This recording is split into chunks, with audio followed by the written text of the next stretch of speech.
How to kill black market, foreign exchange black market in Ethiopia. IMF has shared a solution. IMF is blaming the policies of the Ethiopian government for the flourishing of the foreign exchange black market, and the government will have to make a difficult decision. Will it make the decision which is being proposed by the IMF? Secondly, alarming news from Tegar. This news story is especially for those people who are advocating a new war in Tigray. Let's start with this news story. There are several groups, several individuals who claim that war is the solution, that this is the time to strike. Some are TPLF supporters, Tegar military supporters. They say Abiy is weak now. This is the time to strike. There are TPF members too who are in support of armed conflict and they want TPF to carry out attacks in Tigray.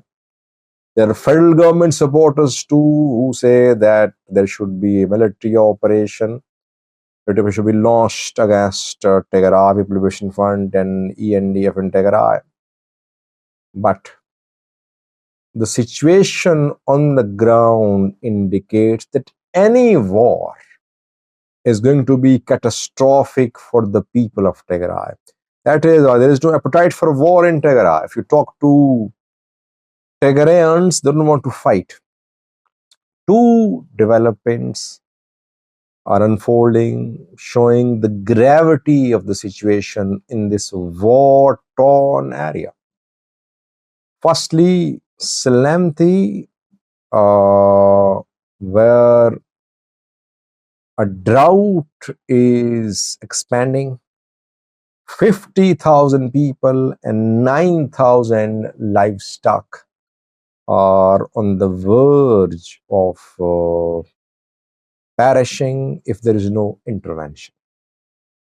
Salamti, which is controlled by Tigray. Secondly, Central Tigray, Kolatambian, where some people died in recent months, died of hunger, died of malnutrition, died of because of drought there. 22 deaths, according to Tigray regional government officials, who died because of drought in Kolatambian. 27,000 livestock perished in Kolatambian. So drought expanding in central Tigray, in north western Tigray, in Salanti. Imagine a war erupts today. It means all humanitarian operations will come to a halt. It means the people who are hit by drought will have basically no hope of surviving. You'll see large scale deaths, not because of war, not because of use of weapons, but because of hunger, because of drought, because of malnutrition.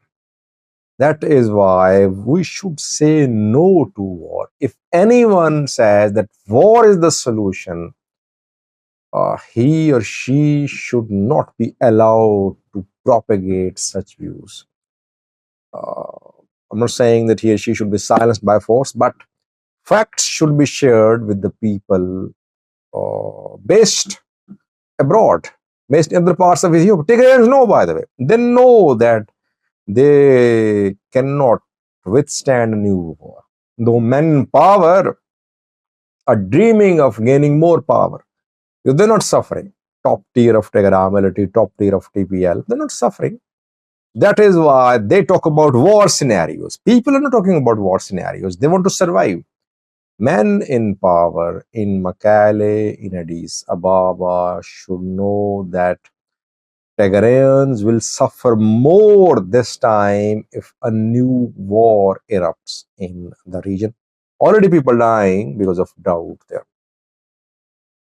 Now back to the main news story, because Ethiopian government will have to make a very difficult decision in coming days.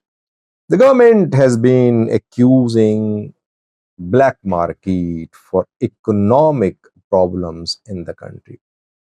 Ethiopian Prime Minister, in several of his speeches, talked about foreign involvement in Ethiopian black market, in Ethiopian foreign exchange black market. The government has been trying to kill the black market.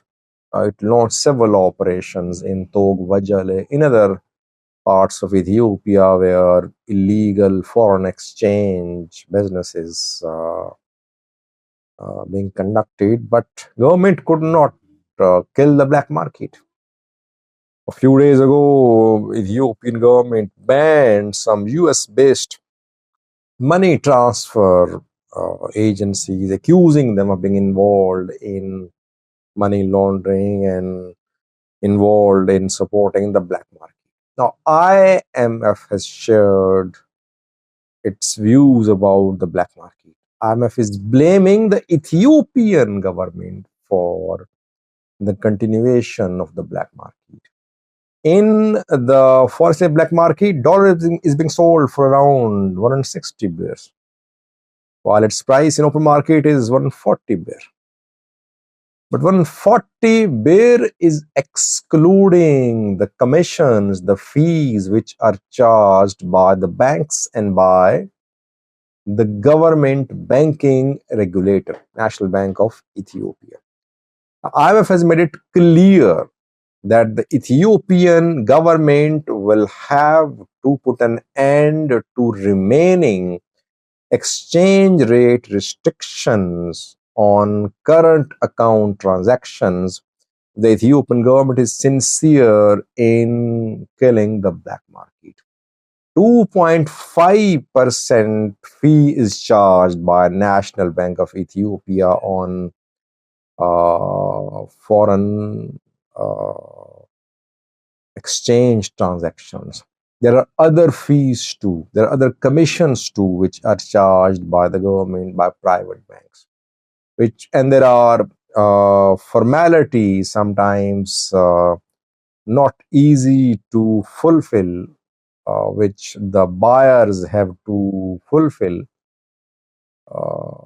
to acquire foreign exchange at the banks and at the currency exchange bureaus. This is what IMF wants. It wants Ethiopian government to put an end to these commissions and these fees. Secondly, the IMF is asking the Ethiopian government to raise tax to GDP ratio, which is one of the lowest in sub-Saharan Africa. In Ethiopia, it's the lowest in sub-Saharan Africa. In fact, the poor are being taxed. Under the new income tax laws, anyone earning less than 4,000 bears per month will be taxed. 15% tax on a man, on a woman earning less than 4,000 bear. And if you're earning less than 6,000 bear, you could be taxed around 20%. That's just cruelty, I would say. How can you tax those people who are earning 4,000, 5,000 bear per month? Why don't you tax your entrepreneurs, your groups like Ovid, about which Milkasa did a video 2 days ago. He said this group has surpassed Midrock of Hamoud Hussain al-Lamudi, and this group has recorded significant increase in its revenue in the last 4 years. There is basically lack of transparency in Ethiopia. Indirect taxes are imposed. Subsidies are being withdrawn. Those in power, they know how to evade taxes. One of the largest projects in Ethiopia has not been audited so far, and that is the palace. Who is funding this project? We don't know. How much tax has been paid? We don't know. So basically, The rich are not being taxed. The poor are being taxed. That is why tax to GDP ratio is very low, because you'll have to tax the rich people if you want to raise the GDP, tax to GDP ratio. And if you want to give some relief to the poor people of Ethiopia. So, solution is simple. I mean, it's not that you need to be, uh, it's not a rocket science to control black market.